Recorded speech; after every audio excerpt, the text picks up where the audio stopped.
The morning light filtered through cheap Venetian blinds, casting prison bar shadows across the small kitchen table. Lydia Brennan stood at the counter, her navy scrub jacket hanging loose over tired shoulders, watching her 9-year-old daughter struggle with scrambled eggs that had gone from golden to charcoal sometime around sunrise. Scarlett looked up, spatula in hand, a streak of egg yolk across her cheek like war paint. I made breakfast. They're kind of burned. 7:15. 12 hours since Lydia had walked into Northern Virginia Medical Center. 12 hours of trauma codes and cardiac arrests and people who came in breathing and left in body bags. 12 hours of being someone else, someone simple, someone who had never learned to kill. She moved to the table, sat down, picked up a fork. The eggs tasted like carbon and love. Their perfect baby. But Scarlett's eyes were too sharp, too knowing for 9 years old. Mom, why do you look sad? Because 3 people died on my shift and I couldn't save them. Because every time I close my eyes, I see Fallujah. Because I'm 38 years old and I still wake up reaching for a rifle that hasn't been in my hands for 7 years. Just tired, baby. Long shift. She ate the burned eggs. All of them. Because that's what mothers do. They swallow the ash of their past and smile while it scorches their throat. Scarlett climbed onto the chair across from her legs, swinging, not quite reaching the floor.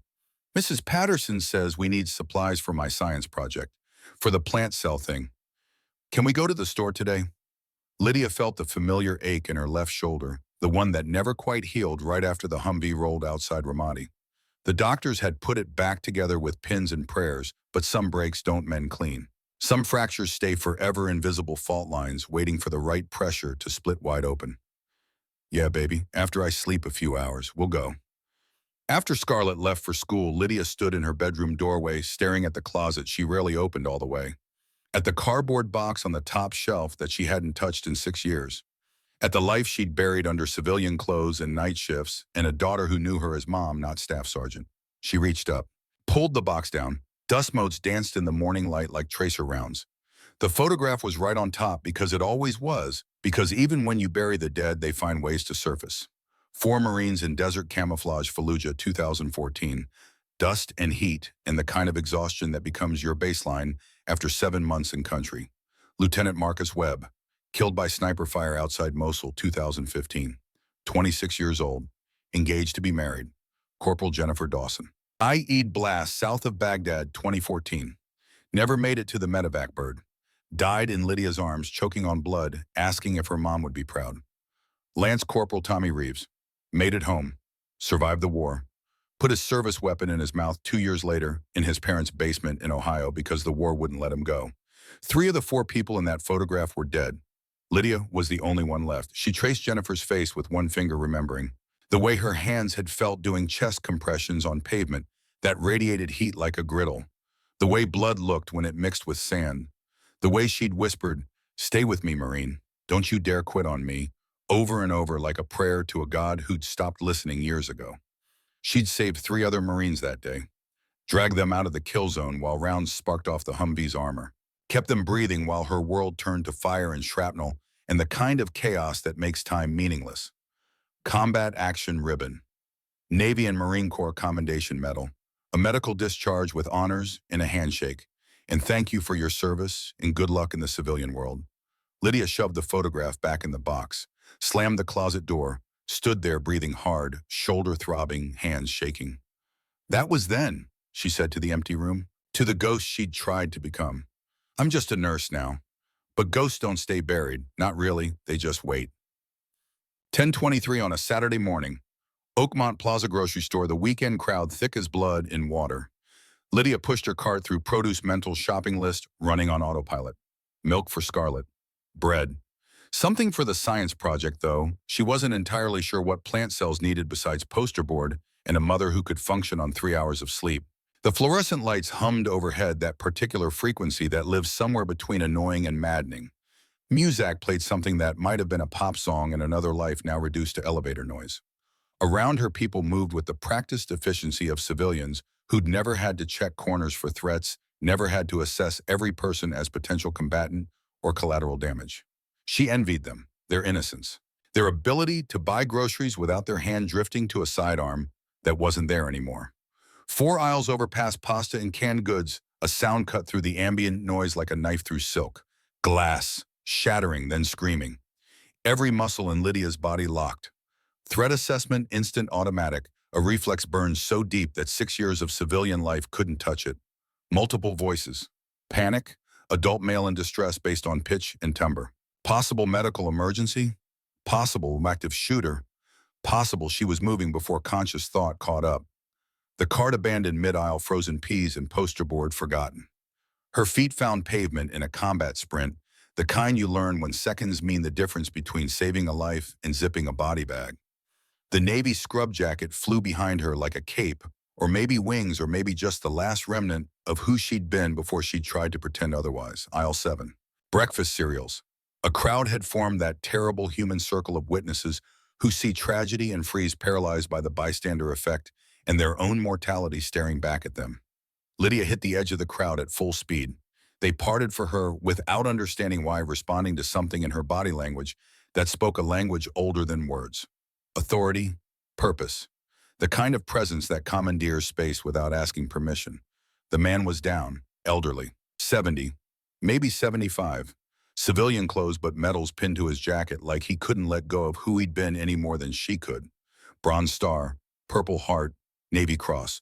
A warrior brought low between cornflakes and canned vegetables, his lips already turning blue, his chest still as stone. A younger man knelt beside him, hands hovering uselessly, panic in his eyes.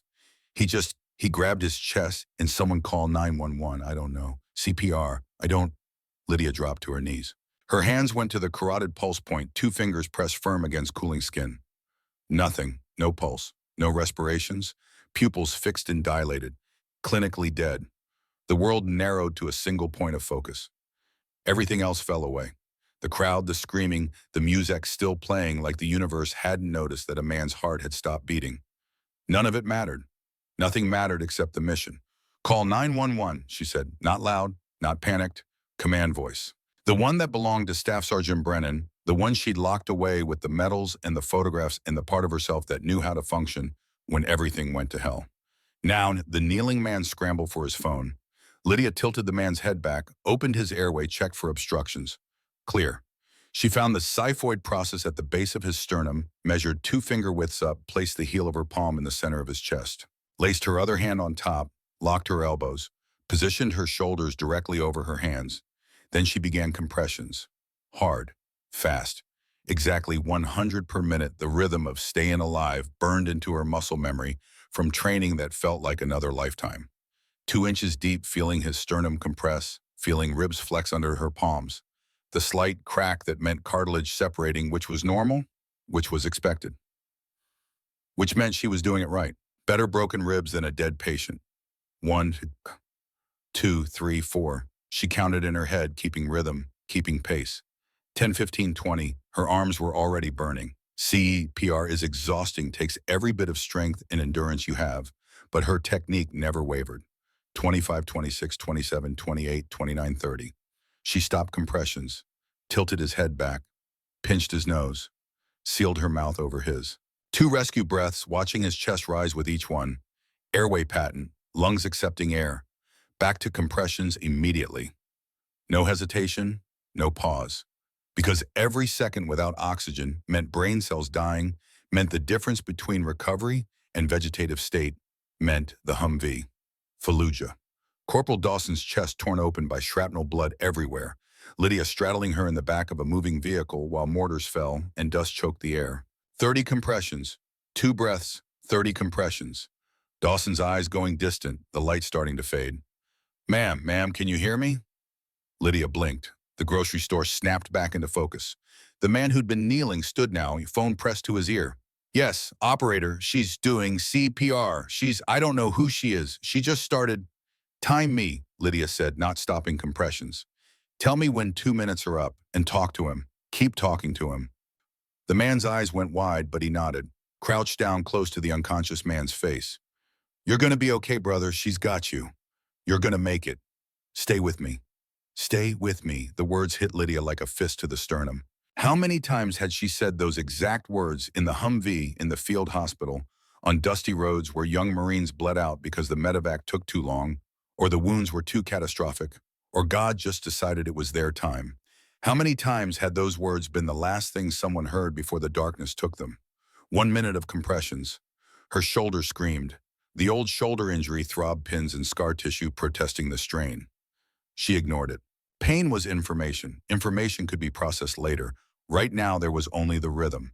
30 compressions, 2 breaths, 30 compressions, 2 breaths, the mechanical precision of it, the relentless repetition. The only thing standing between this man and death. 1 minute 30 seconds. Sweat beaded on her forehead. A strand of dark hair fell across her face. She didn't brush it away. Couldn't afford to break rhythm. Couldn't afford to stop. Because stopping meant death, and death was not acceptable. Somewhere in the back of her mind, she was aware of the crowd. Phones out recording, people crying, someone praying. But it was all background noise, static, irrelevant data filtered out by a combat-trained brain that knew how to function in chaos. 2 minutes. Her arms trembled. Her muscles burned. But her pace never slowed, never wavered. Because this is what Marines do. They fight when everyone else has given up. They refuse to surrender. They don't stop until there's nothing left to fight for. The man's metals pressed into the linoleum beneath him with each compression. Bronze Star, Purple Heart, Navy Cross, a lifetime of service reduced to metal and ribbon, while a stranger fought to keep his heart beating. 2 minutes 30 seconds. Lydia's breath came hard now.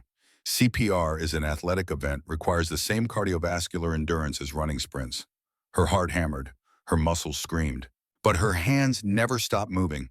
30 compressions, 2 breaths, 30 compressions, 2 breaths. She could feel his ribs flexing with each compression, could feel the sternum giving under her palms, could hear the slight wheeze as air moved in and out of his lungs with each rescue breath. But no pulse. Not yet. She pressed harder, faster, counting, always counting. That merciless arithmetic of survival. 30 compressions equals 15 seconds. 2 breaths equals 5 seconds. 20 seconds per cycle. 3 cycles per minute. Keep going. Don't stop. Never stop. 3 minutes. And then without thinking, without planning, words escaped her lips, pulled from some deep place where her service still lived, where Afghanistan still existed, where she was still Staff Sergeant Brennan and not just Lydia, the night shift nurse. "Stay with me, Marine," she said it quietly, fiercely. The same way she'd said it on a Humvee floor in Fallujah when Corporal Dawson's heart had stopped from shock and blood loss. "Stay with me, Marine." The same way she'd said it to Lance Corporal Reeves when shrapnel had torn through his chest and his eyes had started to go distant. "Don't you dare quit on me." Core language, battlefield language. The words you say when death is closing in and the only thing keeping someone alive is another Marine refusing to let them go. In the crowd, a woman turned to the person beside her. Did she just call him Marine? But Lydia didn't hear, didn't register her own words. Her conscious mind was gone. Only training remained, only the mission. 3 minutes, 30 seconds. Sirens in the distance growing louder. Help was coming, but help wasn't here yet, and this man's brain was being starved of oxygen, and every second mattered in 4 minutes. She was in Afghanistan now, not physically but mentally. The grocery store had become the Humvee. The fluorescent lights had become Desert Sun. The crowd had become her unit Marines watching her work, trusting her, believing she could save the dying. The memory surfaced unbidden. Corporal Austin Whitmore. IED blast, legs shattered, femoral artery severed, heart stopping from hypovolemic shock. Lydia straddling him in the back of a moving Humvee, hands on his chest, counting, compressing, refusing to let him die. "Stay with me, Marine. Don't you dare leave me. Stay with me." And he had stayed. Because sometimes will matters more than medicine. Sometimes refusing to accept death is enough to keep it at bay. 4 minutes, 30 seconds. The man's face had gone from pale to ashen to something worse. Gray, the color of death approaching. But Lydia kept going because that's what you do. You fight until there's nothing left to fight for. The automatic doors burst open. Paramedics rushed in. 2 of them equipment and authority, and the cavalry arriving at last. The lead paramedic, mid-40s, kind eyes, 15 years of this, written in the lines of his face, saw the woman doing CPR and recognized immediately. Professional technique, perfect form. Whoever she was, she knew what she was doing. "Keep going," he said, setting up equipment around her. "We'll work around you." His partner attached monitor leads to the man's chest, working around Lydia's hands. The defibrillator powered on with its characteristic high-pitched whine. Lydia kept going. 30 compressions, 2 breaths, 30 compressions. Her world had narrowed to this and only this. The rise and fall of a chest that wouldn't rise on its own. The compression of a heart that wouldn't beat without her hands. The lead paramedic knelt beside her. "I need a report." Lydia's voice came out steady despite her exhaustion. Professional, complete. The kind of handoff you give when lives depend on clear communication. Male, approximately 70. Sudden cardiac arrest. Witness collapse. CPR initiated immediately. 5 minutes of compressions. No pulse. No spontaneous respirations. The paramedic nodded recognition and respect in his eyes. This wasn't her first rodeo. "Good work. We'll take over on my count. 3, 2, 1, clear." Lydia pulled back. For the first time in 5 minutes, her hands stopped moving. They dropped to her sides, shaking, burning. She could barely feel them. Her arms were lead weights. Her shoulders screamed where the old injury lived. The paramedic took over compressions while his partner prepared the defibrillator. The monitor showed ventricular fibrillation, the heart trying to beat but unable to organize itself. Shockable rhythm. Charged to 200 joules. The defibrillator whined louder. "Charged. Everyone clear. Everyone's..." The paramedic lifted his hands from the man's chest. The shock delivered. The man's body jerked, muscles contracting from the electrical current coursing through his heart. Everyone held their breath. The monitor beeped once, twice. A weak, irregular rhythm appeared on the screen. The paramedic's fingers went to the carotid pulse. His eyes met his partner's. "We've got a pulse. Weak and irregular, but it's there." The crowd exhaled. Some started crying. Relief crashed over them like a wave breaking on shore. Lydia sat back on her heels. Her legs were unsteady. Her hands shook uncontrollably now that the adrenaline was fading. She'd done this before the crash after combat, the physiological aftermath of maximum physical exertion and maximum emotional intensity. The veteran who'd been timing her gripped her shoulder. "You did it. You brought him back." Lydia couldn't speak, could only watch as the paramedics worked with practiced efficiency. Force started, oxygen mask applied, vital signs assessed, the machinery of emergency medicine doing what it did best. The lead paramedic looked at her. "You saved his life. What's your name?" Lydia stood. Her legs barely supported her weight. "It doesn't matter." The paramedic pulled out a clipboard. "We need a name for the report." But Lydia was already backing away, pushing through the crowd. "Just take care of him. He needs a cardiac catheterization lab. Probable STEMI. Don't waste time." "Wait, we need..." But Lydia didn't stop. She pushed through the circle of onlookers, past the shocked shoppers, past the shattered jars of sauce, still spreading red across white linoleum like blood on sand. Past her abandoned shopping cart with its frozen peas and poster board, she walked quickly toward the exit. Not running. That would draw attention. But moving with purpose, with the need to escape before anyone could ask more questions. Before anyone could dig deeper into who she was and what she'd been. Behind her, the paramedics loaded the man onto the gurney, securing straps, adjusting oxygen, maintaining that fragile thread of life Lydia had refused to let break. The lead paramedic turned to the veteran. Who was she? The veteran shook his head. "I don't know. She just appeared and started working." The paramedic looked at the crowd. "Anyone know her name?" Heads shaking, shrugs, confusion. The paramedic turned to his partner. Female, late 30s, dark hair, blue scrub jacket, medical training, obviously professional level. Get a description for the report. But Lydia was already in the parking lot. She reached her car, fumbled her keys, dropped them, picked them up with hands that wouldn't stop shaking. Got the door open, sat in the driver's seat, left the door open because she couldn't handle the enclosed space right now, gulped air. The adrenaline crash hit like a freight train. Her hands trembled violently. Her breath came in short gasps. Not panic, just the physiological aftermath of 5 minutes of maximum physical exertion and emotional intensity. She had done this before. The crash after combat, after saving lives under fire, after watching lives slip away despite everything she did. But this was different. This was supposed to be over. This part of her life was supposed to be buried.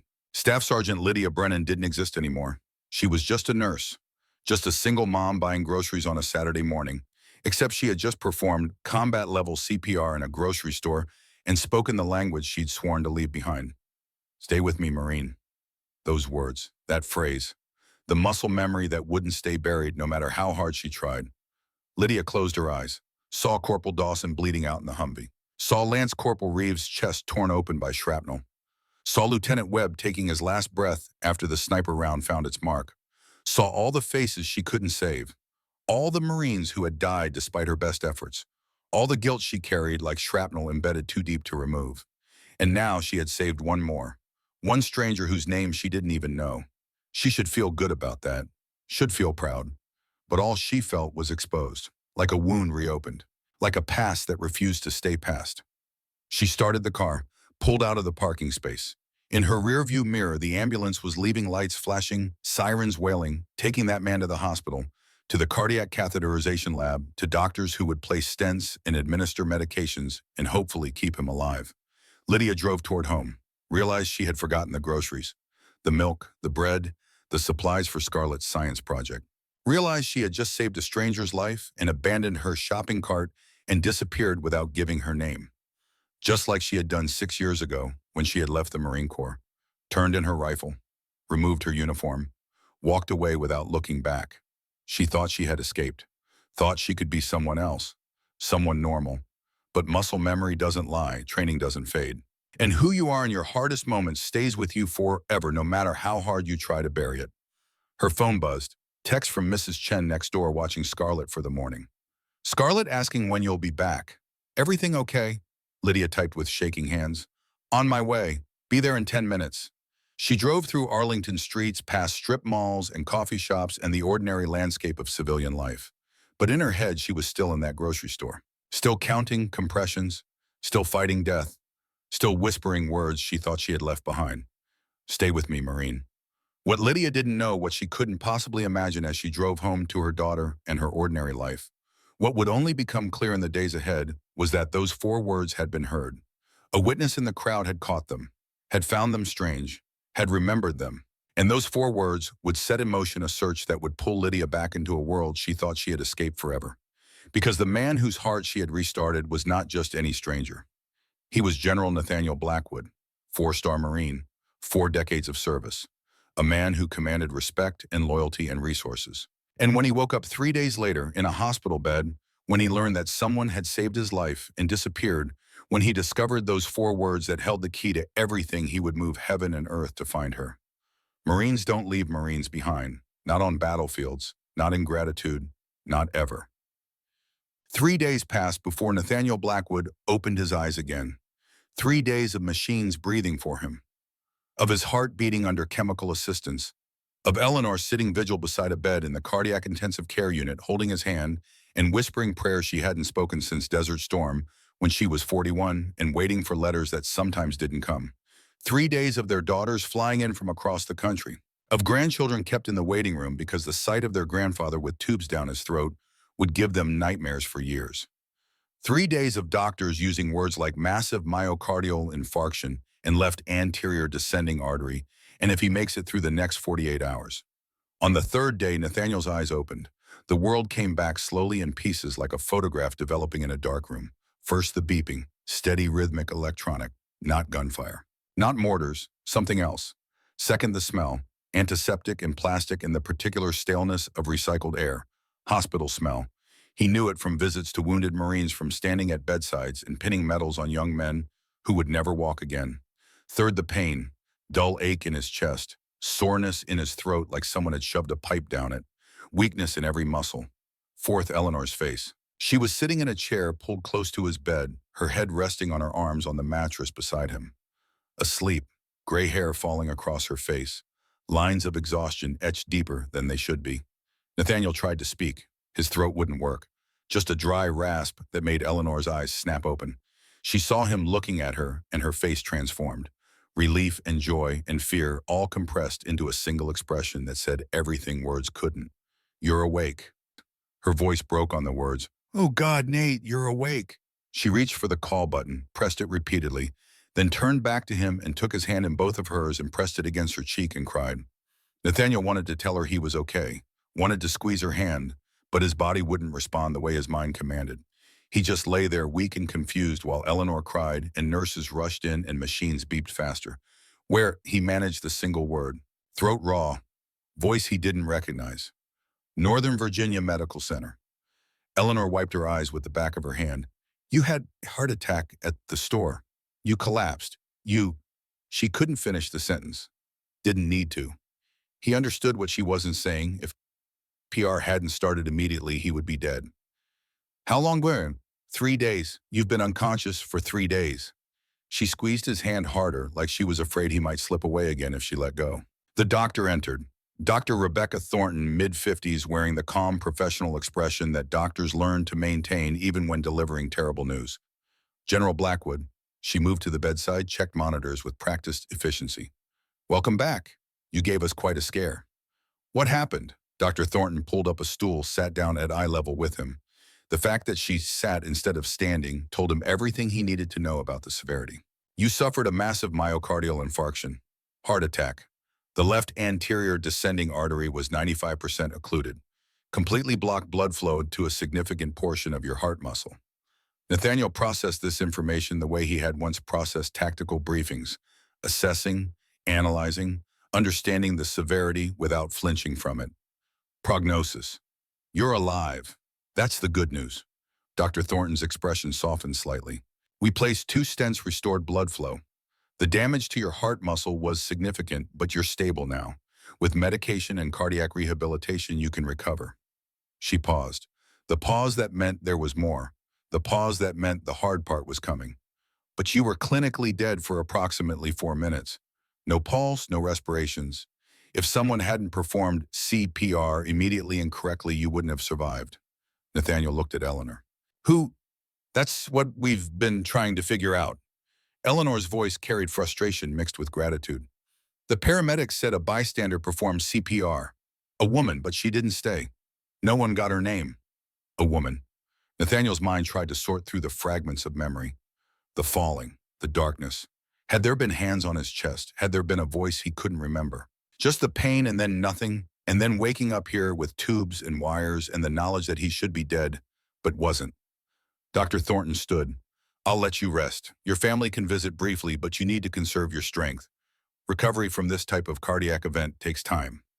She left. Eleanor pulled her chair closer. Their daughters appeared in the doorway, Jennifer and Catherine, both with red eyes from days of crying and waiting and not knowing. Nathaniel looked at his wife, at his daughters, at the life he had almost lost in a grocery store buying cornflakes. I need to find her. Eleanor blinked. What? The woman. Who did CPR? I need to thank her. Nate, you just woke up. You need to rest. His hand tightened on hers, stronger now, the fog clearing, the general who had spent decades solving impossible problems activating despite the weakness in his body. I need to find her, Eleanor. I owe her my life. Jennifer stepped into the room. Dad, we tried. We called the store. We talked to the manager. They have security footage, but the quality is terrible. You can see someone doing CPR, but you can't see her face. Nathaniel's eyes sharpened, the strategic mind engaging. Get Marcus. Marcus Hayes, your old aide. Nathaniel nodded. Tell him I need to see him today. Dad, you need to rest. I will rest after I find her. His voice was getting stronger, the rawness fading. This is important, Jennifer. More important than rest. Eleanor studied his face, saw the determination she had seen so many times over 47 years of marriage. The look that meant arguing would be pointless. I'll call him. 6 hours later, Colonel Marcus Hayes sat in a chair beside Nathaniel's hospital bed. Retired now 62 years old, but still moving with the bearing of an active duty Marine. They had served together in Desert Storm. Marcus had been Nathaniel's aide for 3 years, had learned how Nathaniel thought, how he operated, how he turned impossible missions into completed objectives. Talk to me, sir. Nathaniel laid out what he knew, which was almost nothing. Woman, civilian, medical training. Performed CPR at Oakmont Plaza. Disappeared before paramedics could get information. You want me to find her? I want you to move heaven and earth to find her. Marcus pulled out a small notebook, started writing. Old school, no tablets, no phones, just pen and paper in the methodical approach of a man who built a career on attention to detail. What do we know? Description. Nathaniel shook his head. I was unconscious, but the paramedics saw her. The store manager saw her. Witnesses saw her. Someone knows something. I'll start with the paramedics, get a description, then the store, security footage even if it's bad, then witnesses. Marcus looked up from his notebook. Someone always sees something. Nathaniel nodded. Report back to me daily. This is priority 1. Marcus stood, came to attention, said the words they had said to each other 1,000 times over 3 decades of service. Semper Fi, sir. Semper Fi, Marcus. Young Colonel Hayes made his first call from the hospital parking lot. Jake Morrison, lead paramedic on the Oakmont Plaza call. Morrison remembered the incident clearly. Remembered the woman. Female late 30s, I'd guess. Dark hair pulled back, athletic build, maybe 5'6", 5'7". She was wearing a blue scrub jacket, like hospital staff wear, but it was Saturday morning. She was shopping, off duty. What else? Her technique. Morrison's voice carried professional respect. It was perfect. Not good, not adequate. Perfect. Hand placement exact. Depth and rate perfect. She gave me a medical report that was better than some EMTs I work with. Used terminology that civilians don't know. What terminology? She told me the patient needed a cardiac catheterization lab. Probable STEMI, that's ST elevation myocardial infarction. Not language you pick up from a CPR class. So she has medical training, professional level. Look, I've been doing this 15 years. I've seen a lot of bystander CPR. This wasn't bystander level. This was someone who's done this before, multiple times, under pressure. She knew exactly what she was doing. Anything else? She disappeared. I turned to grab my clipboard, and when I looked back, she was gone, vanished into the crowd. I asked around. Nobody knew her name. Nobody had seen where she went. Marcus made notes.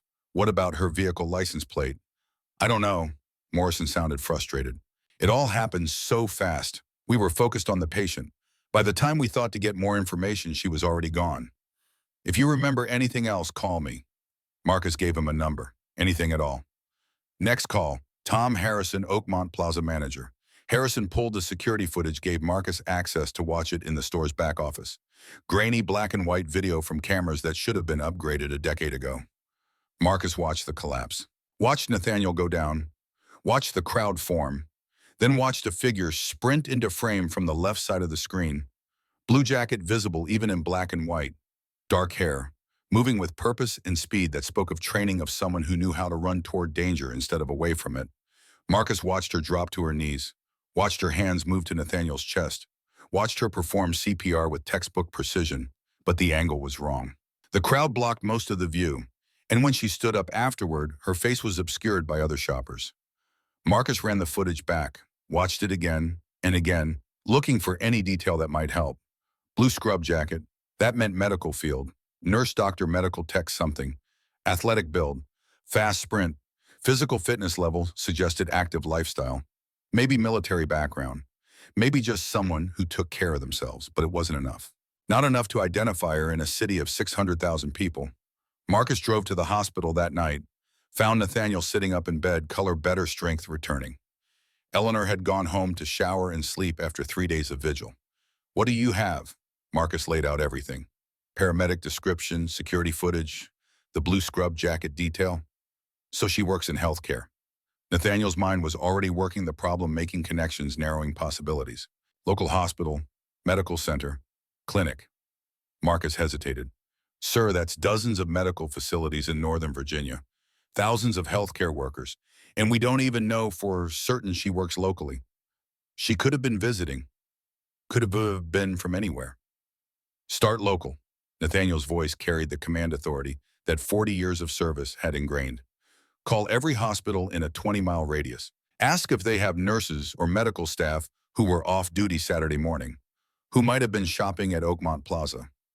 Marcus made notes. That's a lot of phone calls. Then make a lot of phone calls. Nathaniel reached for his phone, started scrolling through contacts. I know people. We'll get you help. Over the next week, Marcus coordinated what became an increasingly elaborate search operation. Other retired Marines joined in, officers Nathaniel had served with. Enlisted personnel who owed him favors. A network built over 4 decades activating for a single mission. Find the woman who saved the general's life. They called hospitals, nursing agencies, medical staffing companies.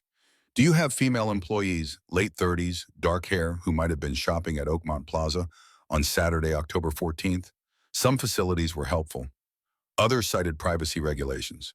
None had useful information. They interviewed witnesses. The young mother who had pulled her child away. The stock boy who had called 911. The veteran who had knelt beside Nathaniel trying to remember his CPR training. Everyone remembered the woman. No one knew her name. She just appeared, the veteran told Marcus, like she materialized out of nowhere. Started working, saved his life, then disappeared like a ghost. Dead end after dead end. Nathaniel grew increasingly frustrated, spent hours in his hospital bed making phone calls, contacting people he hadn't spoken to in years, pulling strings, calling in favors. Eleanor watched him obsess, watched his blood pressure climb, watched the cardiac monitors spike when he got agitated. Nate, you need to let this go. You're going to make yourself sick. I can't let it go. Why, why does it matter so much? Nathaniel looked at his wife, at the woman who had stood beside him through 3 wars and 4 decades of service, who had raised their daughters mostly alone during his deployments, who had earned every gray hair and every worry line. Because she saved me, because I owe her my life, because he struggled to articulate what he felt. Something deeper than gratitude, something that lived in the core of who he was. Because Marines don't leave Marines behind. Eleanor sat down on the edge of his bed. What makes you think she's a Marine? Nathaniel didn't answer directly. Couldn't explain the feeling in his gut, the sense that this woman was more than just a skilled civilian, that there was something else, something he was missing. 2 weeks after the heart attack, Nathaniel was transferred to a cardiac rehabilitation facility. Physical therapy, supervised exercise, medication management, the slow, frustrating process of teaching his damaged heart to work again.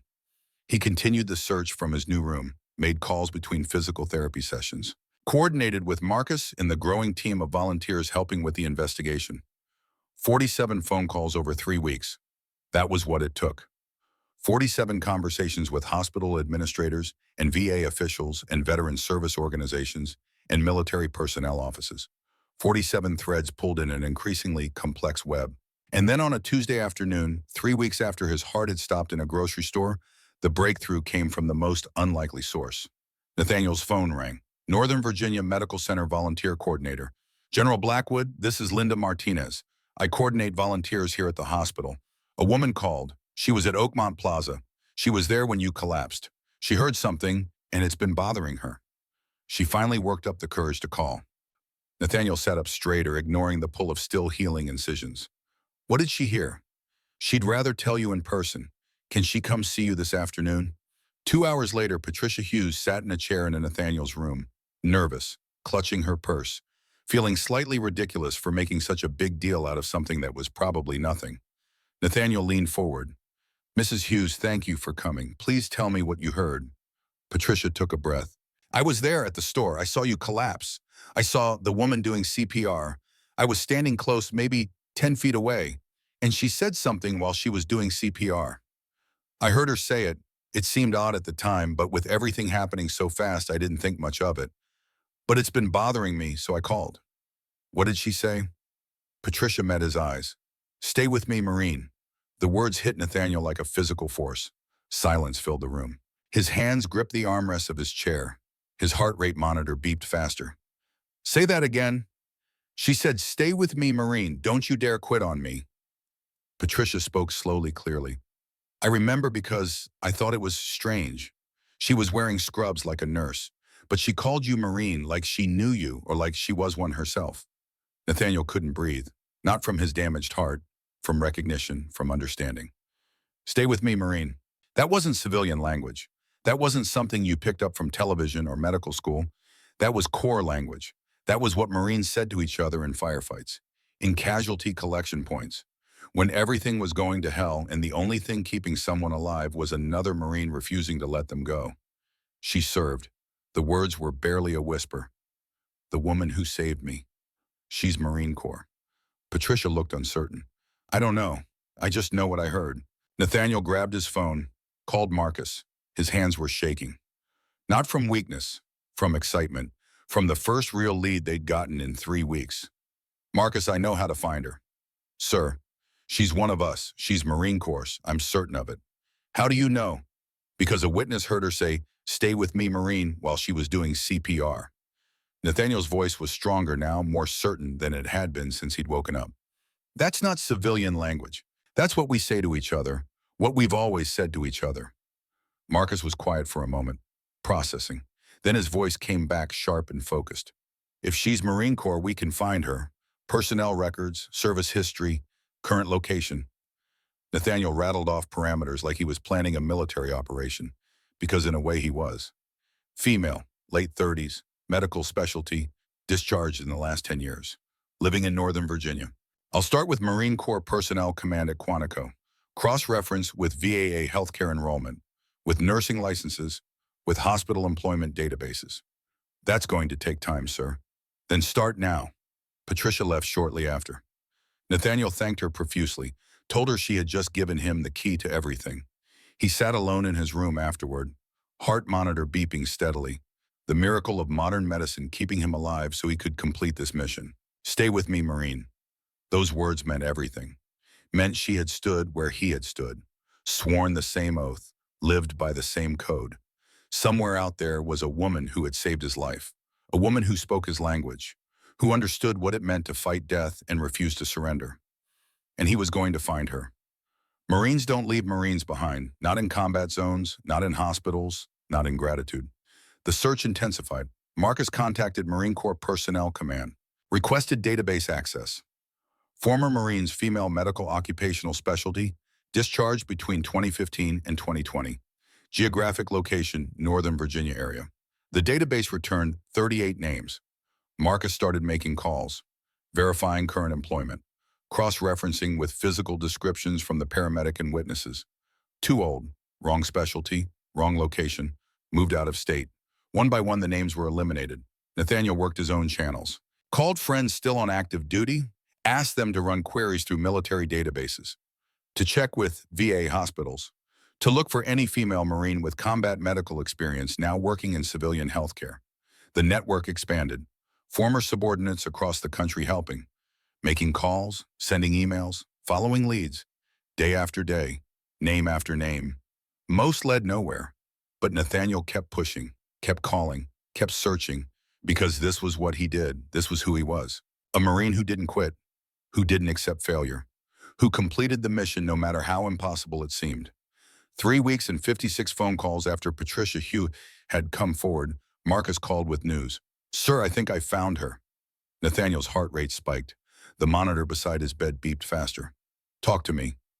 Staff Sergeant Lydia Marie Brennan, United States Marine Corps, enlisted 2010, discharged 2017. Medical discharge following vehicle rollover shoulder injury. 2 tours, Iraq. Field medical specialist. Currently employed at Northern Virginia Medical Center. Night shift.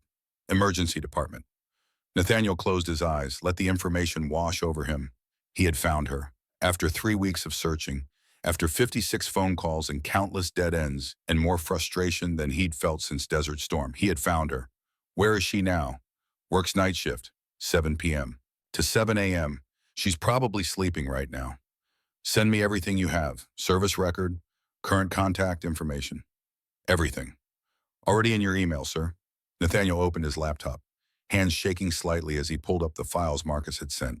Service record, dates of service, deployments, awards and commendations, combat action ribbon, Navy and Marine Corps Commendation Medal, incident report from Fallujah, Iraq 2014, enemy contact, 3 wounded Marines. Staff Sergeant Brennan engaged enemy forces while rendering medical aid. Continued treatment under direct fire. All 3 casualties survived. Nathaniel read it twice, then 3 times. This woman had run through gunfire to save wounded Marines, had worked on them while bullets sparked off rocks around her position, had kept them alive under impossible conditions. And 6 years later, she had been shopping for groceries when his heart stopped. And all that training had come flooding back. He opened the photograph file, service photo, Lydia Brennan in dress blues, younger, harder, Staff Sergeant chevrons on her collar. This was her. He knew it with absolute certainty. This was the woman who had saved his life. He found the contact information, home address in Alexandria, phone number listed as emergency contact on her hospital employment file. He could call her right now, could thank her, could tell her what her actions meant, but a phone call wasn't enough. This woman had given him his life back, had given him more time with Eleanor, more time with his daughters and grandchildren, more time to exist in a world he had almost left. A phone call couldn't repay that. Nathaniel thought about what he could do, what would be appropriate, what would honor this Marine the way she deserved to be honored. And slowly an idea began to form. The call came at 2:17 in the morning, which was the darkest part of Lydia Brennan's world. The hour when the emergency room finally quieted after the evening rush. When the drunk drivers had either made it home or crashed. When the chest pains had resolved or progressed to full arrests. When the city held its breath before dawn came and started the cycle again. Lydia was finishing patient charts in the staff lounge, her third cup of coffee gone cold beside the laptop. 7 years at Northern Virginia Medical Center. 7 years of night shifts in fluorescent lights and saving strangers who never learned her name. 7 years of being invisible, which was exactly how she wanted it.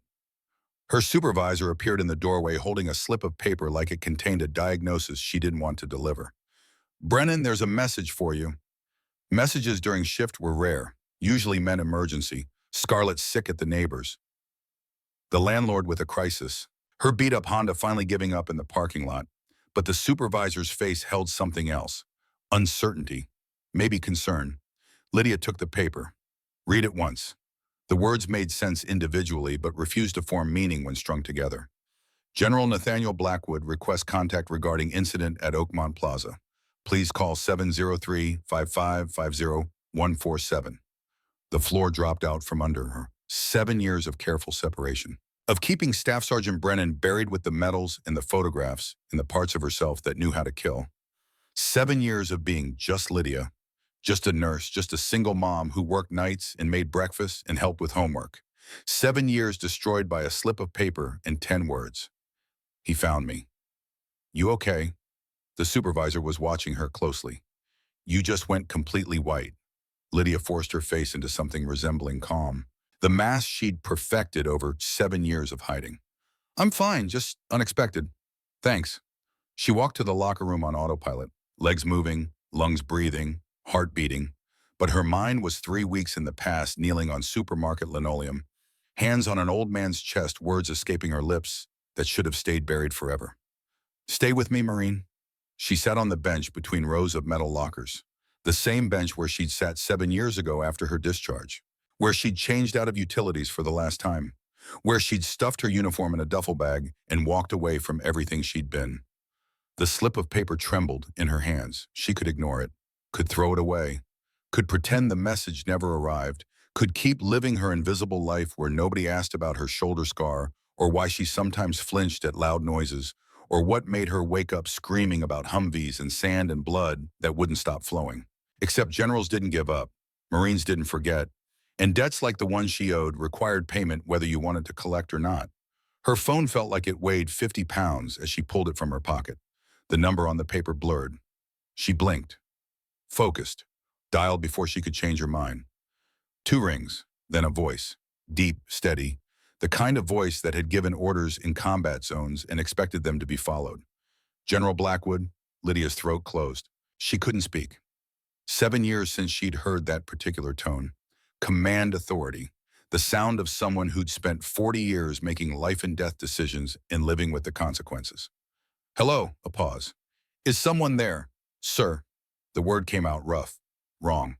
"This is Lydia Brennan. I received a message that you wanted to speak with me." Silence on the other end, long enough that she thought maybe the call had dropped. Then his voice came back softer, but no less certain. "Staff Sergeant Brennan, thank you for calling." Another pause, heavier this time.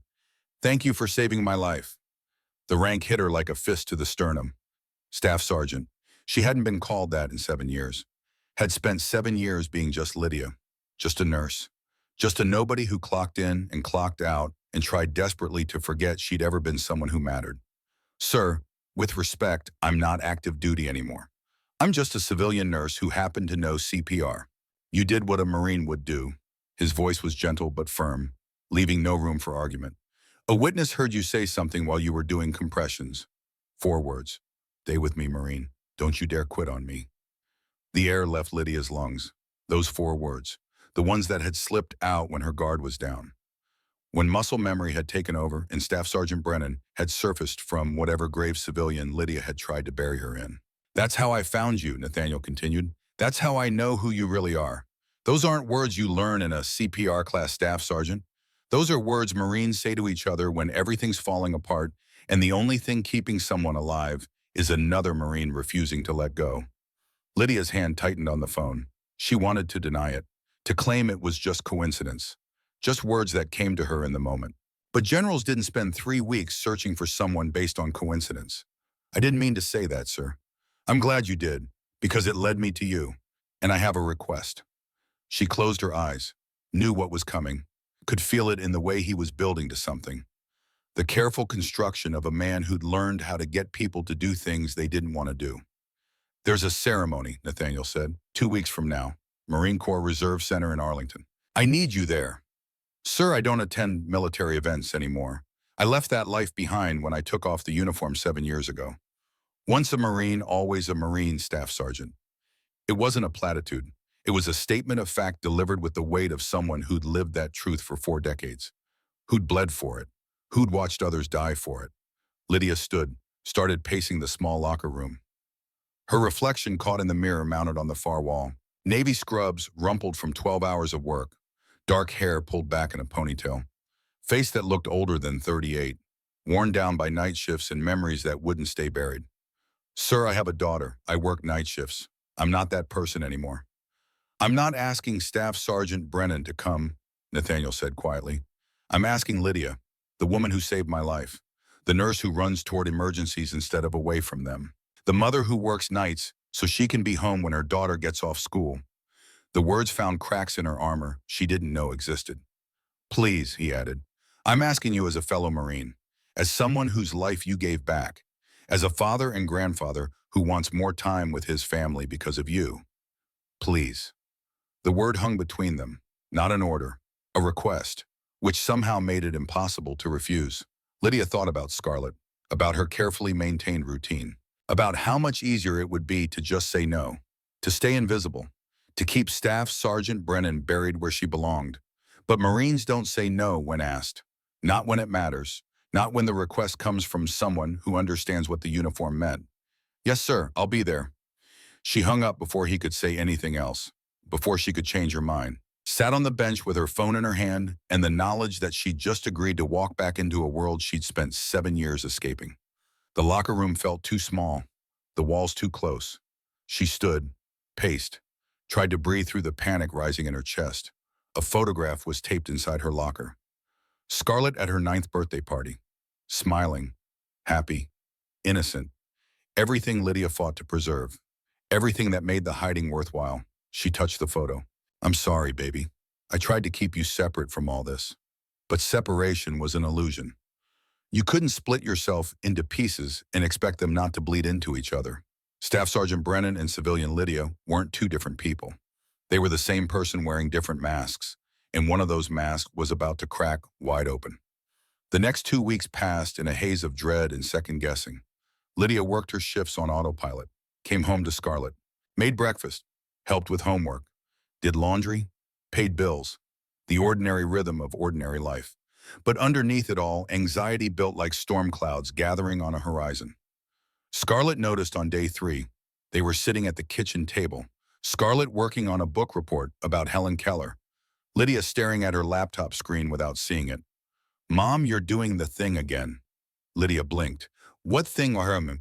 The thing where you're here but you're not here, like your brain is somewhere else. Scarlett put down her pencil, fixed Lydia with eyes too knowing for 10 years old. Are you scared of something? The question hit too close. Lydia closed the laptop, focused on her daughter, this brilliant, perceptive child who deserved better than a mother who woke up screaming and flinched at fireworks and couldn't talk about the 7 years before Scarlett was born. I have to go to a thing, Lydia said carefully, a Marine thing. Scarlett's eyes went wide. You hush a Marine. The words hung in the air. All the years of avoiding this conversation, all the times Lydia had deflected questions about her shoulder scar, about why she kept a box in the closet she never opened, about why certain sounds made her freeze. A long time ago, before you. Why didn't you tell me? Not accusatory, just curious, hurt underneath. Lydia struggled to find words that would make sense. How do you explain to a 10-year-old that you'd tried to bury an entire identity, that you'd wanted to be just mom? Not warrior, mom, who'd seen friends die and done things that haunted her dreams. Because I wanted to be just your mom, not Marine mom or soldier mom, just mom. Scarlett was quiet for a long moment, processing with that particular seriousness children have when adults let them glimpse the complicated truth. Can I see pictures? Lydia hesitated, the box in the closet. The photographs of ghosts. The evidence of a person who'd ceased to exist when she'd signed discharge papers. But Scarlett deserved to know, deserved to understand who her mother had been before motherhood. She stood, went to the bedroom, came back with a single photograph. Not the one from Fallujah with the 4 Marines who were mostly dead now, but her service photo. Dress blues, staff sergeant chevrons, 24 years old and thinking she was invincible. Scarlett took the photo with careful hands, studied it like an artifact from ancient history. You look like a superhero. Lydia laughed. It came out bitter. I wasn't. Trust me, baby. Did you save people? The question stabbed through every defense Lydia had built. Did you save people? Yes and no. 3 Marines in Fallujah who'd lived because she'd run through enemy fire. 3 others who'd died despite everything she'd done. Lance Corporal Reeves who'd made it home only to eat a bullet in his parents' basement. Sometimes I did, sometimes I couldn't. That's the hard part about being a medic. You can't save everyone. Scarlett handed back the photograph. I think it's cool that you were a Marine, that you saved people. She paused.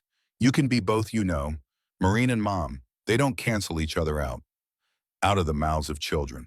Simple wisdom delivered without the weight of all the reasons it felt impossible. Maybe you're right. That night at work, Lydia's carefully constructed separation started crumbling. 3:47 a.m. A young soldier came through the doors. Training accident at Quantico. Gunshot wound to the abdomen. Critical. The similarity to Fallujah was too close. Too sharp. Lydia was helping prep him for surgery when it hit. Not a flashback exactly. More like existing in 2 timelines simultaneously. The emergency room and the Humvee. The fluorescent lights and the desert sun. The beeping monitors and the sound of mortars falling. She froze. Hands hovering over the soldier's abdomen. Mind trapped between present and past. The Humvee. Corporal Jennifer Dawson. Shrapnel through her chest. Blood everywhere. Lydia's hands working while the world exploded around them. Stay with me, Marine. Don't you dare quit on me. Brennan and Doctor. Whitaker's voice cut through the fog. I need you here. She snapped back. Present reasserted itself. Her hands moved automatically. Training taking over when conscious thought failed. They stabilized the kid. Got him to surgery. Saved his life. But after in the locker room, Lydia's hands wouldn't stop shaking. She sat on the bench and stared at them. These hands that had saved lives and held the dying. That had pulled triggers and applied pressure to severed arteries. That couldn't escape what they'd learned to do in that Humvee 7 years ago. Dr. Whitaker found her 20 minutes later. You froze in there. For about 5 seconds. I've never seen you freeze. Lydia looked up at him. 6 years they'd worked together. 7 years, actually. 7 years, and she'd never told him anything real about her past. Never mentioned Iraq or Fallujah or the reason she knew combat medicine better than most trauma surgeons. I'm fine. You're not fine. And that's okay. He sat beside her on the bench. Didn't crowd, just present. Whatever happened to you before you came here, whatever you're carrying, it's affecting your work, and that means it's affecting patients. It was one moment, one freeze. I recovered. This time, he paused. Look, I saw the video from the supermarket. Everyone did. You doing CPR on that general. The ceremony that's apparently happening in 2 weeks. Lydia's head snapped up. How did you know about the ceremony? The general's office called the hospital, asked about your character, your work ethic, whether you deserved recognition. Whitaker smiled slightly. I told them you were the best trauma nurse I'd ever worked with, that patients request you by name, that you stay late without being asked and come in early on your days off. Her throat tightened. You didn't have to do that. Yeah, I did because it's true. He stood. Whatever's happening in 2 weeks, whatever they're recognizing you for, you earned it. Don't let the past convince you otherwise. He left before she could respond. Lydia sat alone in the locker room, the Bronze Star ceremony looming, the past and present colliding in ways she couldn't control. She pulled out her phone, opened the photo app, found the picture buried in a folder she rarely accessed. 4 Marines, Fallujah 2014. Heat and dust and exhaustion that had become baseline after 7 months in country. Lieutenant Marcus Webb, killed by sniper fire outside Mosul 2015. Corporal Jennifer Dawson, died in Lydia's arms from shrapnel wounds 2014. Lance Corporal Tommy Reeves, survived the war, killed himself 2 years later. Staff Sergeant Lydia Brennan, the only one still breathing. She stared at their faces, remembered their voices, their laughs, the way they trusted her to keep them alive. "I tried," she whispered to the ghosts. "I tried so hard." But 3 out of 4 dead meant she'd failed more than she'd succeeded. Meant the medal Nathaniel wanted to give her was built on a foundation of corpses and survivors' guilt. She almost called him, almost said she couldn't come, that the ceremony was a mistake, that she didn't deserve recognition for doing her job. But Marines don't run, even when running would be easier. The morning of the ceremony arrived cold and gray. October weather that felt like a warning. Lydia stood in her bedroom at 7 a.m., having slept maybe 3 hours in restless fits. The closet door was open, the box on the bed, inside her dress blues in their plastic dry cleaning bag, untouched for 7 years. She could wear them, had every right. The ceremony was at a Marine facility. Dress blues would be appropriate, expected even. But wearing the uniform felt like claiming an identity she wasn't sure belonged to her anymore. Like putting on someone else's skin and pretending it fit. She chose civilian clothes, black slacks, charcoal blouse. Professional, appropriate, the uniform of someone who used to be something else but wasn't anymore. As she closed the box, her fingers brushed the smaller case inside.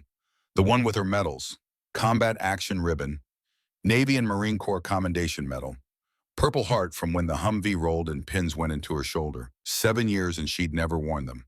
Never registered with the VA. Never walked into a veterans event announcing what she'd done and where she'd been. But today felt different. Today felt like maybe she needed proof of who she'd been. Evidence that Staff Sergeant Brennan had existed even if she didn't anymore. She took the medals out, held them, the weight insignificant in her palm but somehow crushing. Put them in her purse, just in case. Scarlett appeared in the doorway already dressed, jeans and her favorite purple shirt. Hair brushed, eyes bright with excitement Lydia couldn't match. "You look nice, Mom." "Thanks, baby." Lydia tried to smile, failed, settled for not crying instead. "Can I come with you?" The question Lydia had been dreading. "Not this time, it's a military thing. Lots of boring speeches. You'd hate it." Scarlett's face fell. "But I want to see you get honored." "There's nothing to honor, baby. I'm just going to say thank you to the man I helped. That's all." But Scarlett's eyes said she knew there was more to it, that Mom was lying, that something important was happening, and Scarlett was being excluded from it. Lydia knelt down, pulled her daughter into a hug. "I promise I'll tell you everything when I get home." Okay, small voice, uncertain. "Mrs. Chen is going to watch you. I'll be back by dinner time. Then we can make pizza, and you can tell me if Helen Keller was actually cool or just someone teachers make you read about." That got a small laugh. She was definitely cool. "Did you know she met 12 presidents?" "I did not know that." They held each other for another moment, Lydia memorizing the feeling, the weight of her daughter in her arms, the reason she'd walked away from the Marines, the reason she worked nights and lived in a too-small apartment and pushed through PTSD without medication. Everything she did was for Scarlett, including facing the past she'd tried to bury. The drive to Arlington took 45 minutes. Lydia spent most of it gripping the steering wheel hard enough to make her knuckles white, breathing exercises from the VA counselor she'd seen twice before deciding therapy wasn't for her. 1:38 p.m., 22 minutes early because Marines are never late, because punctuality is burned into your DNA even 7 years after discharge. The Marine Corps Reserve Center looked exactly like every other military facility Lydia had ever been on. Utilitarian buildings, parade ground, flags snapping in cold wind, the architecture of function over form. She pulled into the parking lot, found a space, sat in her car watching other vehicles arrive, veterans with plates that advertised their service, active duty in uniform, families in Sunday best, all walking toward the main building with the confidence of people who belonged. Lydia didn't belong. Not anymore. She was a civilian nurse, a single mom, someone who'd left this world behind. She could leave, could start the car and drive away. Call Nathaniel later with apologies and excuses. But Marines don't run. She forced herself out of the car, locked it, walked toward the entrance on legs that felt disconnected from conscious control. The building loomed, eagle globe and anchor emblem above the entrance, polished brass catching weak October sunlight, the symbols of everything she'd been and lost and couldn't reconcile. She passed Marines in dress blues, uniforms perfect, shoes mirror bright. Bearing that came from years of discipline. Some nodded to her, small acknowledgments of something they recognized even in civilian clothes. The auditorium where the ceremony would be held was massive. High ceilings, rows of folding chairs, stage draped in red and gold, flags positioned with geometric precision. 500 people were already there, maybe more, veterans in active duty and families. The low murmur of conversation filling space like radio static. Lydia stood at the entrance, paralyzed, overwhelmed, every instinct screaming to turn around and run. Before she could move, an older man approached, 70s, Vietnam veteran cap, weathered face that had seen things civilians couldn't imagine. "You're Lydia Brennan." Not a question, a statement. She froze. "How did you know word travels?" He extended his hand. When she took it, he held on, grip warm and firm. "Thank you for your service, Marine. What you did for General Blackwood, what you've done with your life, we heard. It's an honor." Lydia couldn't speak, throat too tight, eyes burning. More veterans approached, one after another, shaking her hand, thanking her, looking at her with respect that felt unearned and overwhelming. A young Marine in dress blues appeared, Lance Corporal, 22, maybe 23. "Ma'am, General Blackwood requested you be seated in the front row, if you'll follow me." She followed in a daze. Down the center aisle, every eye tracking her movement, whispered conversations falling silent as she passed. The front row was reserved, nameplates on chairs. She found hers between a colonel and a retired sergeant major. Both in dress blues, both with ribbons that told stories of decades of service. They stood when she approached, came to attention. The colonel extended his hand. "Staff Sergeant Brennan, it's an honor." "I'm not active duty anymore, sir." "Once a Marine, always a Marine, ma'am." The sergeant major's voice was gravel and absolute certainty. Lydia sat because standing felt impossible. The colonel and sergeant major flanked her, protective, like guards watching over something precious. The auditorium filled. 500 became 600. The energy building, something important about to happen. Lights dimmed, conversations quieted. The crowd settled with military discipline. Color Guard marched in, 4 Marines, 4 flags, movement so precise it looked choreographed but was just years of practice. The entire room rose. Lydia stood with them, hand over heart, muscle memory stronger than conscious thought. The national anthem played, 600 voices, some singing, some silent, all present in a way that transcended mere patriotism. Lydia stood and felt tears threatening. Not from flag-waving nationalism, from being surrounded by people who understood something fundamental about service and sacrifice. The anthem ended. Color Guard posted flags, marched off. The ceremony began. Announcements, introductions, formal proceedings that felt familiar and foreign. Then General Nathaniel Blackwood walked onto the stage. 600 people rose, applause building like thunder. But Nathaniel's eyes weren't scanning the crowd. They locked on Lydia sitting front row with tears already streaming down her face. And she finally understood. This ceremony wasn't about awards for active duty, wasn't about recent deployments. This ceremony was about her. The realization hit like an explosion. Her vision tunneled, hands gripped the chair. 600 witnesses, a 4-star general, all of this for her. She wanted to run, wanted to disappear, but she was trapped between the colonel and sergeant major with nowhere to go. Nathaniel stood at the podium, dress blues perfect, 4 stars catching stage lights. When he spoke, his voice carried authority earned over 4 decades. 3 months ago, I went to the supermarket to buy groceries. The audience went silent. I made it to the cereal aisle before my heart stopped beating. Lydia's hands shook. She laced her fingers to hide it. I don't remember the collapse. Don't remember hitting the floor. Don't remember anything until I woke 3 days later and was told that if CPR had started 60 seconds later, I would be dead. He paused. Let the word land. Dead.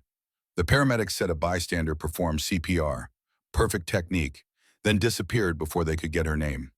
He described the search, security footage, phone calls, dead ends.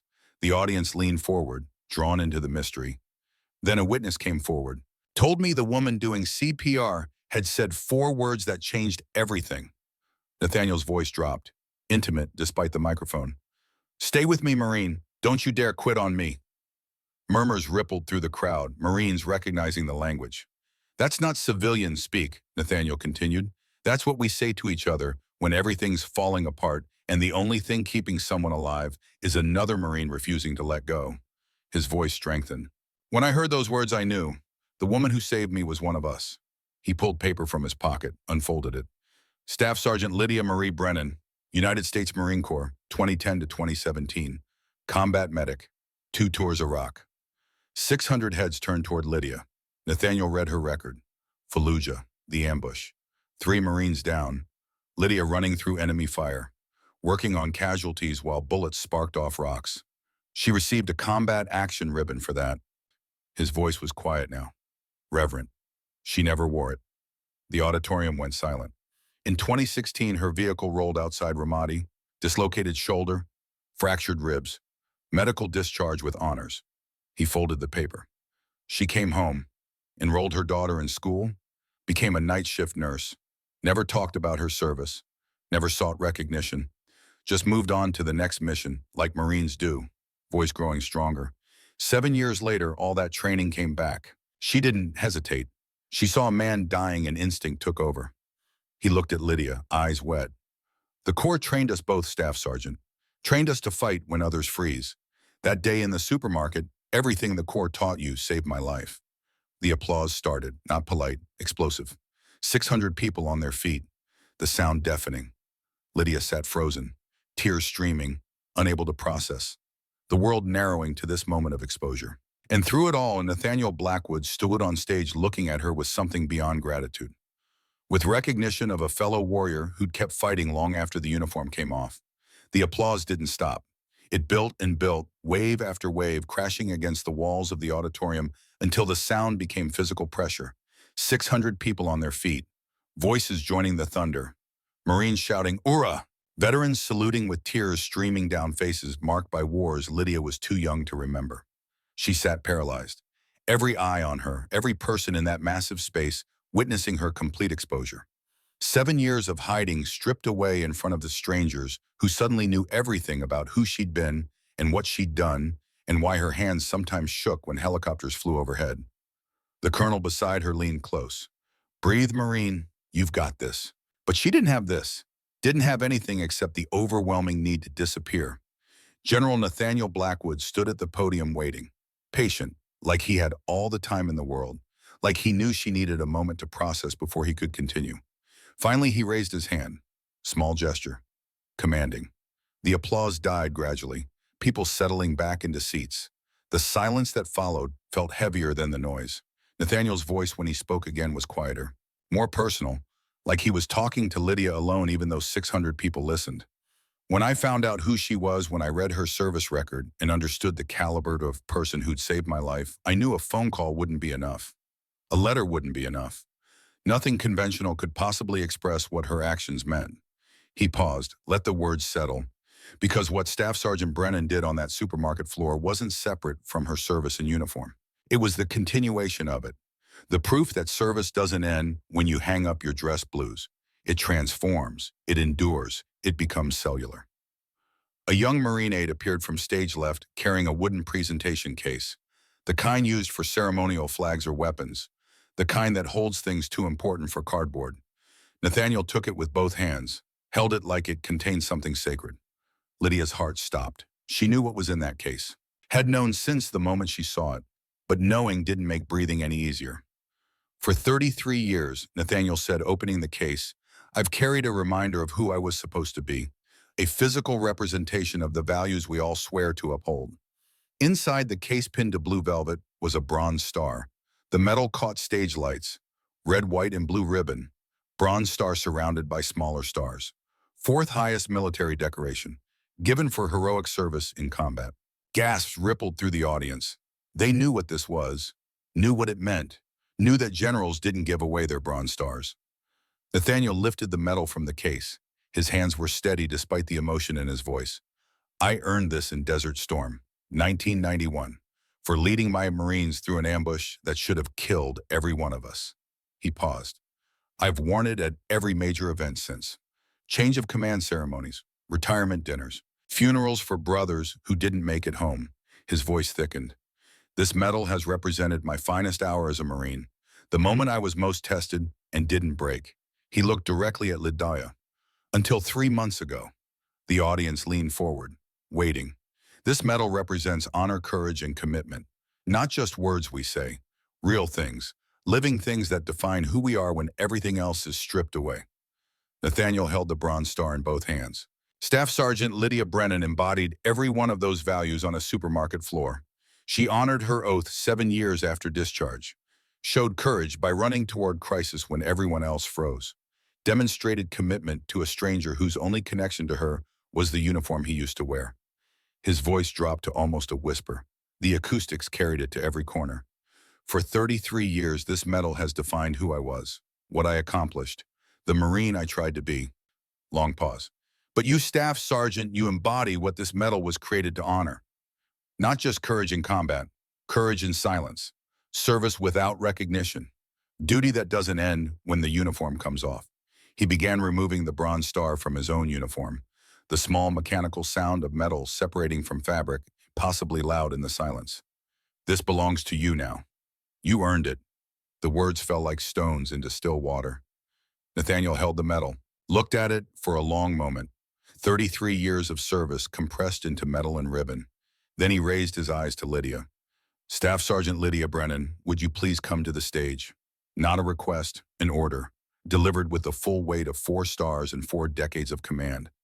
Lydia's legs didn't work. She sat frozen, hands gripping chair arms, every muscle locked.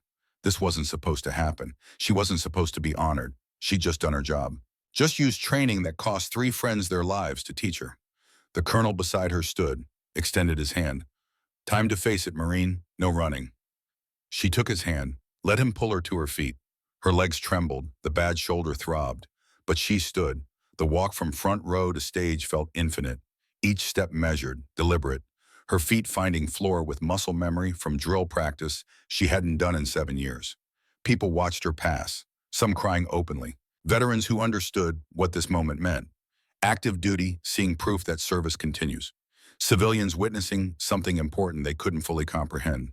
She climbed the steps, each one higher than it should be, reached the stage, stood before General Nathaniel Blackwood, this man whose life she'd saved without knowing who he was or caring about rank or medals or any of it. Up close, she could see the cost of 71 years, the lines in his face, the scar above his left eyebrow, the slight tremor in his hands from recent cardiac surgery. But his eyes were steady, clear. Looking at her was something that felt dangerously close to pride. Nathaniel spoke quietly, meant for her, but the microphones caught it anyway. My wife Eleanor is sitting in the 3rd row. She wanted to thank you personally. After this is over, she'll find you. Lydia hadn't thought about his family, about the wife who'd almost become a widow in a cereal aisle, about grandchildren who'd almost lost someone important. You didn't just save me, Nathaniel continued. You saved my family from losing someone they love. That's worth more than any medal I can ever. He held up the bronze star. But this is what I can give. Turn around. She obeyed. Muscle memory turned her back to the audience, 600 people watching. Nathaniel's hands lifted the ribbon over her head. She felt it settle around her neck. The medal coming to rest against her chest, right over her heart. The weight of it. That's what struck her. Not heavy in pounds, heavy in history. In 33 years against Nathaniel's chest. In every ceremony where he looked down at it and remembered who he was supposed to be. The medal was warm, body heat from 3 decades. That detail shattered something inside her. This piece of his identity, now hers. This symbol of everything they both believed in, transferred like a torch being passed. Nathaniel's hands rested briefly on her shoulders, steadying. Then he turned her gently to face the audience. 600 people rose as one. The applause that erupted wasn't just sound, it was validation, recognition. 600 voices saying, yes, this is what service looks like. Marines shouting, veterans saluting, the retired sergeant major from the front row crying openly. This man who'd probably buried too many friends undone by witnessing honor given to someone who'd never asked for it. Lydia's vision blurred, tears she couldn't stop. She tried to stand straight, tried to maintain bearing, but her knees buckled. Nathaniel caught her, arms strong despite age and damaged heart. He held her while she broke, while 7 years of holding everything together finally cracked under the weight of being seen. Thank you, she whispered against his uniform, the words pathetically inadequate. No Marine, his voice rough in her ear.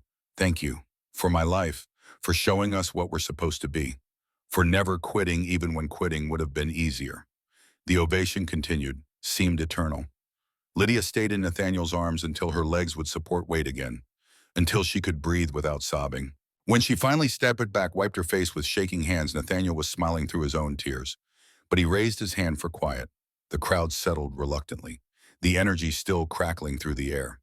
There's one more thing. Lydia's stomach dropped. One more thing. How could there possibly be more? When I found Staff Sergeant Brennan, I didn't just read her service record.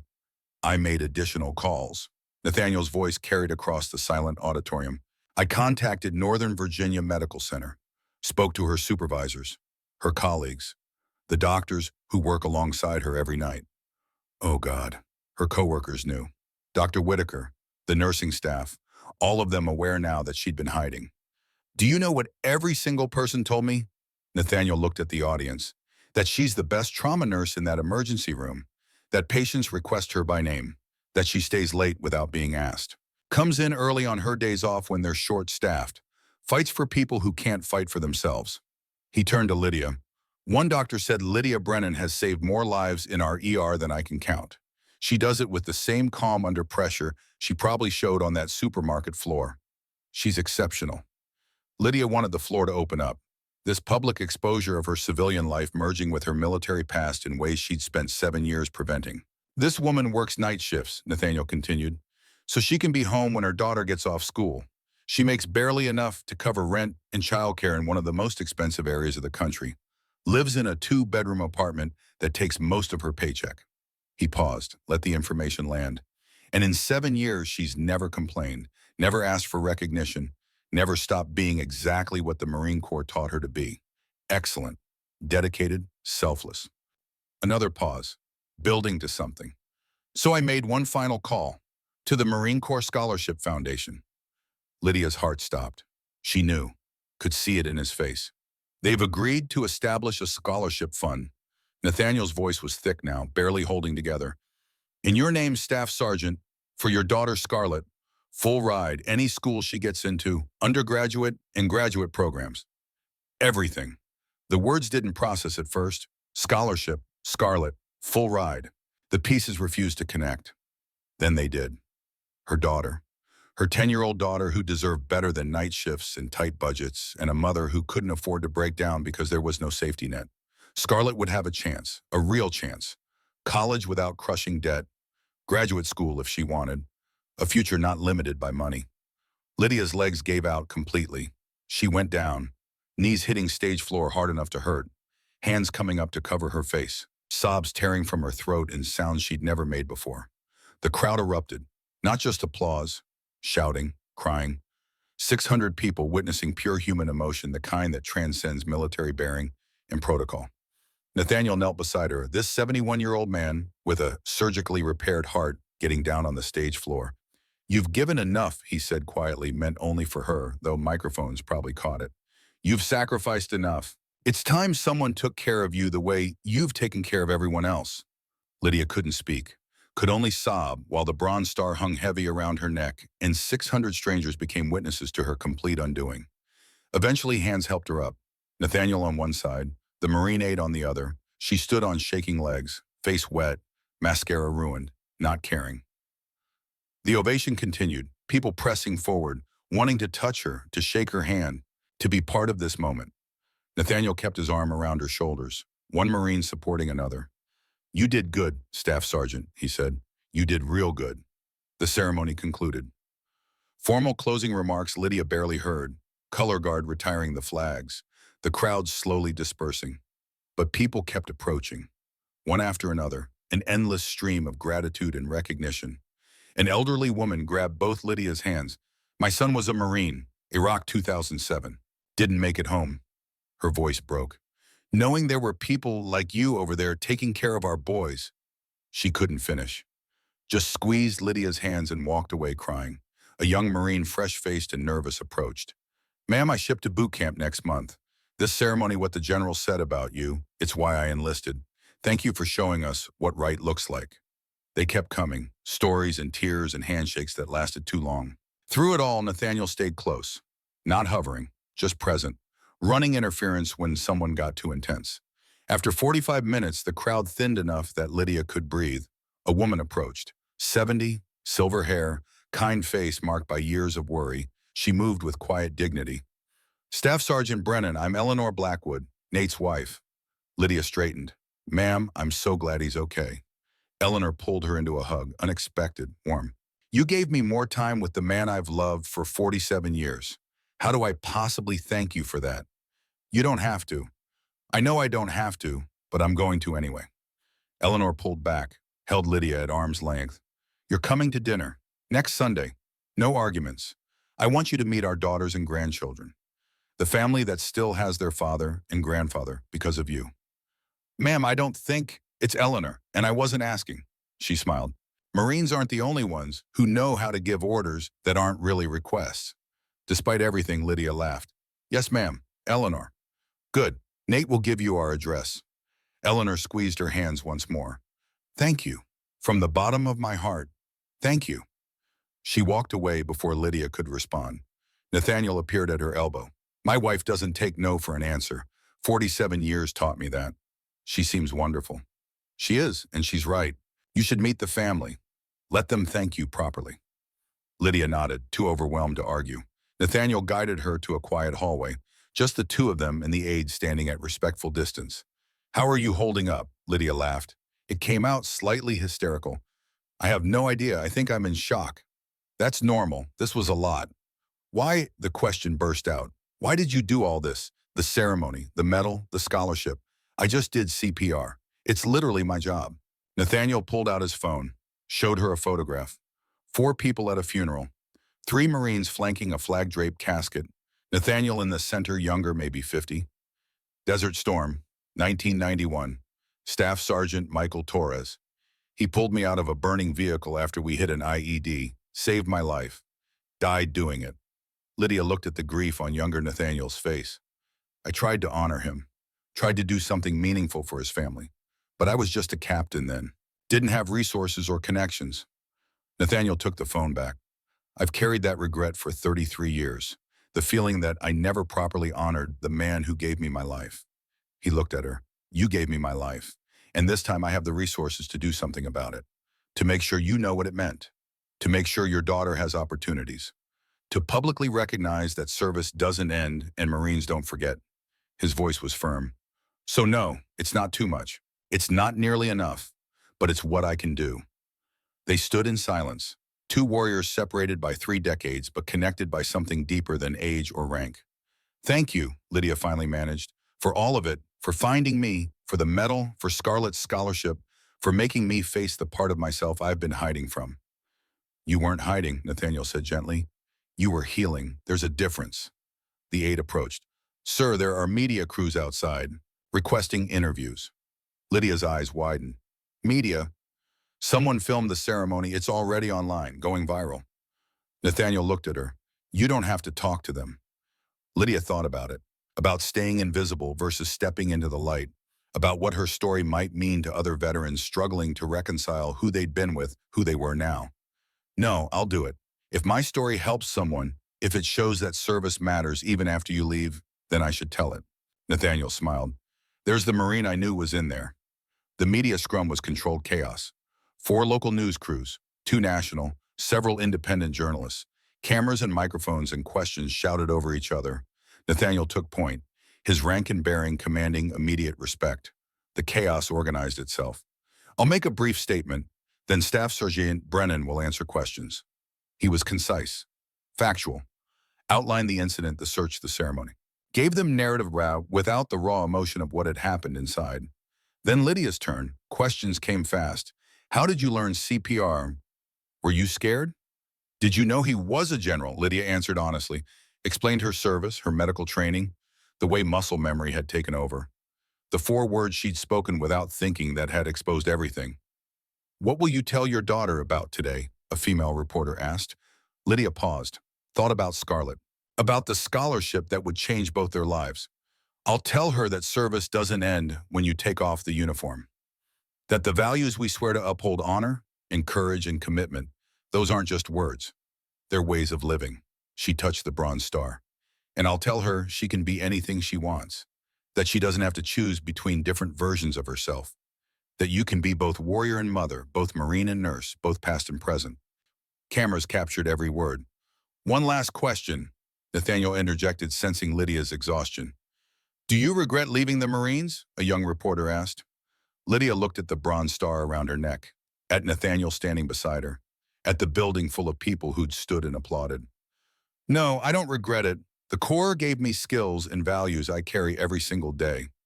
I use them differently now, save lives differently, but I'm still serving. She paused. Once a Marine, always a Marine. That's not just a saying, it's the truth. 3 weeks later, Lydia walked into Northern Virginia Medical Center for her night shift. The Bronze Star wasn't around her neck anymore.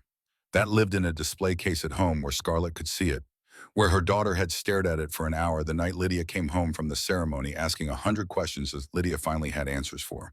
But the medal had been replaced. A small eagle globe and anchor pin, modest, subtle, pinned to her scrub jacket above her name tag.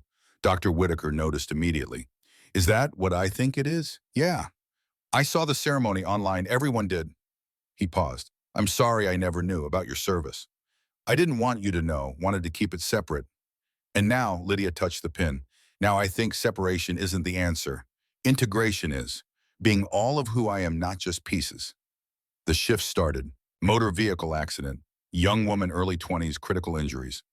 The ER exploded into controlled chaos. Lydia moved into familiar rhythm. But when the patient started crashing, when the young resident began panicking, Lydia's voice cut through with command authority from someplace deeper than 7 years of night shifts. Step back. Let me work. The resident obeyed, not because Lydia was senior, because something in her voice demanded it. She stabilized the patient, used techniques learned in Humvees and field hospitals, kept someone alive who should have died. After, in the quiet of 3 a.m., the resident approached. How did you know what to do? When everything was falling apart, you just took control. Lydia looked at the young doctor, 26, smart and skilled, but lacking the one thing medical school can't teach. I learned it in a different kind of emergency room. One where the patients were Marines and the OR was whatever space we could clear in a combat zone. The resident's eyes widened. You're the one, from the video, the Marine who saved General Blackwood. I'm a nurse who saved a patient. The Marine thing is just context. But that wasn't quite true anymore. She was both, Marine and nurse, warrior and healer, past and present integrated into something whole. 1 week later, Gunnery Sergeant Maria Rodriguez called from the Marine recruiting office.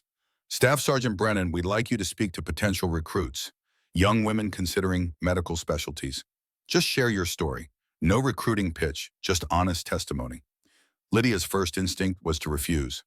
But then she thought about the ceremony, about 600 people standing, about the responsibility that came with recognition. When do you need me? Saturday morning. 15 young women, ages 18 to 24, all considering enlistment, all looking at Lydia with hope that felt like pressure. She stood before them, Bronze Star pinned to her shirt because they'd asked her to wear it.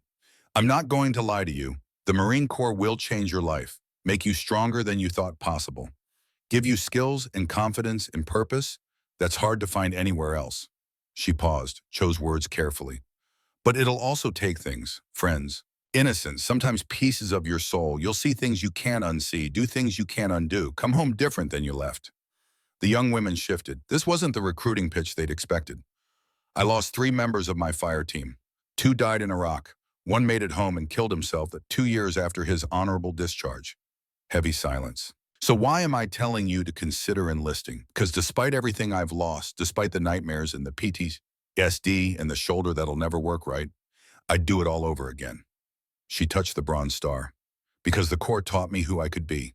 And 7 years after I left, when a man collapsed in a supermarket, all that training came back. I saved his life without thinking. Because once you're a Marine, you're always a Marine. Questions came, honest ones, hard ones. Were you scared? Every day. Fear doesn't mean you're weak. Acting despite fear means you're strong.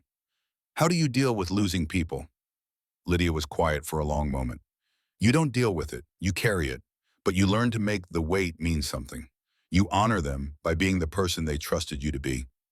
Would you do it again? The quietest girl in back, barely 18. Lydia looked at her, saw herself at that age. Yes, knowing everything I know now, yes. Because it made me who I am, and who I am saved a life when it mattered most. The recruiting officer reported that all 15 requested additional sessions. 3 eventually enlisted. One became a combat medic following Lydia's path. 6 months after the ceremony, Lydia sat in the hospital cafeteria at 2 a.m. coffee cold, the eagle globe and anchor pin on her scrubs. General Nathaniel Blackwood sat across from her. He'd started visiting monthly, always bringing coffee for night at shift. They'd become friends the way people who've saved each other's lives become friends. How's Scarlett? Excited about the scholarship. Already talking about colleges, even though she's only 10. Lydia smiled. She told her class she wants to be a Marine like her mom. And how do you feel about that? Proud and scared, but mostly proud. Comfortable silence. Two warriors separated by generations but connected by something deeper. I got a call yesterday, Nathaniel said. From Captain Austin Whitmore. Lydia's head snapped up. Whitmore, Corporal Whitmore, the Marine you saved in Fallujah, 2014. Lydia's hands started shaking. She put down her coffee. He's alive. Very much so. Captain now. Married. Twin daughters.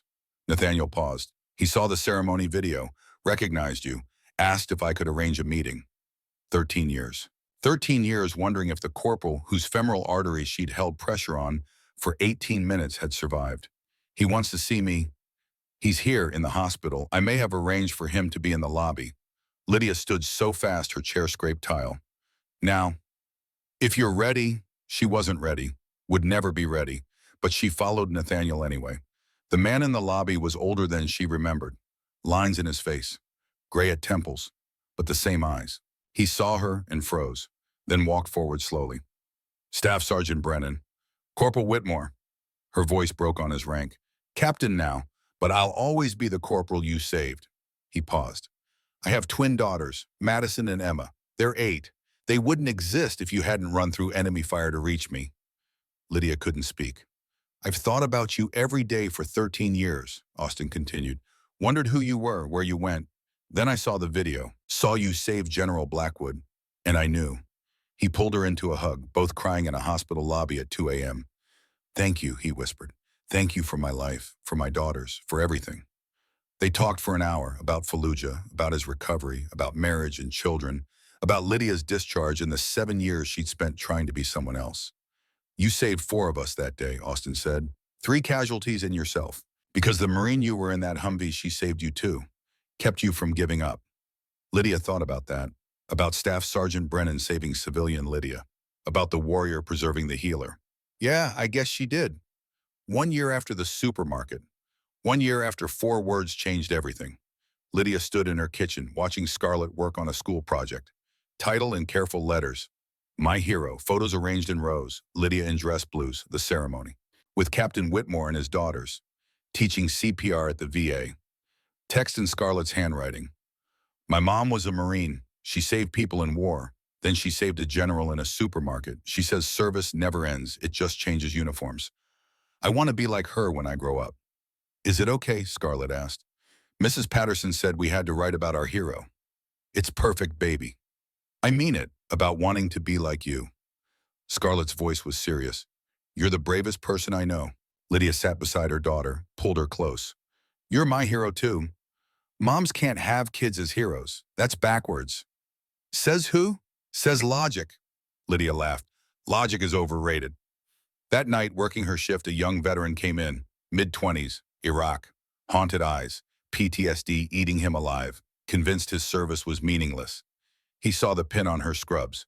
You served, yeah, Iraq. 2 tours, combat medic. Then you know, hollow voice. You know it was all for nothing. Lydia sat beside his bed, took his hand. I know it feels that way. I know coming home is harder than being there. I know wondering if it mattered keeps you up at night. She touched the pin. But here's what I learned. Service doesn't end. The person you became, the skills you learned, the values you swore to uphold, those don't disappear. She told him about the supermarket, about muscle memory, about General Blackwood and the ceremony and the scholarship. 1 year ago, I would have told you the same thing, that it didn't matter, that I'd wasted 7 years hiding. But then a man's heart stopped, and everything I learned came back. She squeezed his hand. The moment will come when someone needs the person you became. Maybe tomorrow, maybe in 10 years. But it will come, and you'll be ready, because Marines don't quit. His eyes were wet. You really believe that?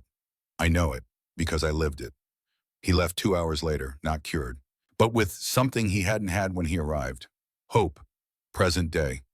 Lydia Brennan stands in the emergency room, the bronze-starred home where Scarlett can see it, the scholarship fund growing, the pin on her scrubs catching light. Another patient asks about it. Another conversation begins. Another seed planted. She tells the story again, about a general in a supermarket in 4 words that changed everything. Stay with me, Marine. The words that exposed what she tried to hide. That connected her to her past. That reminded her who she really is. Once a Marine, always a Marine. Not just a motto, a fundamental truth about identity and service in the way training burns into your DNA. Some warriors never stop fighting. They just change battlefields.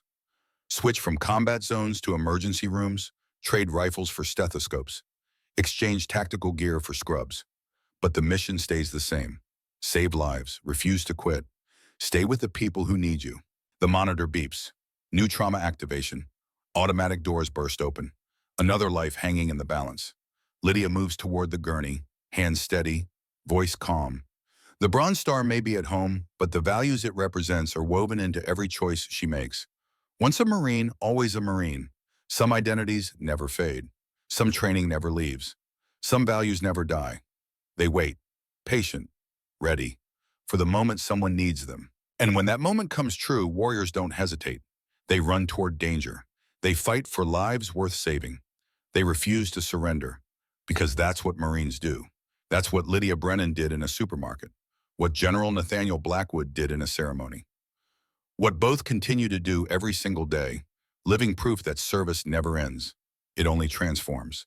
And the ripples spread forever.